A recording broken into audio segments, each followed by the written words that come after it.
La FSU, au comité technique académique, défend les écoles primaires et les professeurs des écoles de l'académie en insistant sur plusieurs points.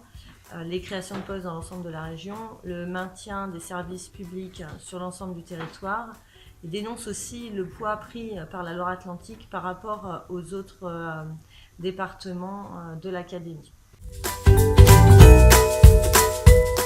C'est au comité technique académique, à Nantes, au rectorat, que le recteur présente aux organisations syndicales la ventilation qu'il va faire des moyens qui lui ont été donnés par le ministère. Et donc les conditions dans lesquelles vous travaillez dans les classes sont décidées dans cette instance-là. En tant qu'élu de la FSU, j'ai pu porter la parole des enseignants du premier degré. Et donc nous avons pu nous exprimer auprès du recteur pour que chacun de nos départements bénéficie des moyens nécessaires pour que le nombre d'élèves par classe diminue. C'est un élément fort que nous portons. Les 5 départements de notre académie connaissent des réalités différentes. Nous avons un département plutôt urbanisé, la Loire-Atlantique, ou la ville du Mans également, en Sarthe, mais globalement nos départements sont ruraux. Et il ne faudrait pas que ces départements-là s'opposent, que la ruralité s'oppose aux villes, que l'éducation prioritaire s'oppose aux autres écoles. Et donc il faut pour toutes les écoles les moyens suffisants pour faire une réelle baisse des effectifs.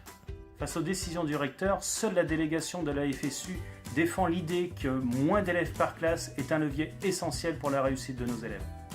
La FSU est l'organisation syndicale qui intervient lors des comités techniques académiques sur tous les champs qui concernent les personnels du premier degré. Ça concerne les règles du mouvement, le recrutement des contractuels, les formations CAPEI, les situations des CEPA et des EREA. Les élus de la FSU ont obtenu du rectorat qu'un point régulier soit fait concernant la situation des EREA de l'académie lors des différents comités techniques depuis 3 ans. Et que toutes les organisations syndicales aient des informations concernant leur fonctionnement. Les élus de la FSU se battent pour que les personnels stagiaires puissent être remboursés de leurs frais de déplacement à hauteur de ce qui leur est dû. Ce n'est aujourd'hui pas le cas pour les personnels stagiaires du premier degré. Les représentantes et représentants des personnels de la FSU interpellent régulièrement le recteur sur cette question, comme ils le font concernant les promotions à la hors-classe et à la classe exceptionnelle, pour obtenir que l'ensemble des promotions soient bien effectuées et que les départs à la retraite soient bien compensés.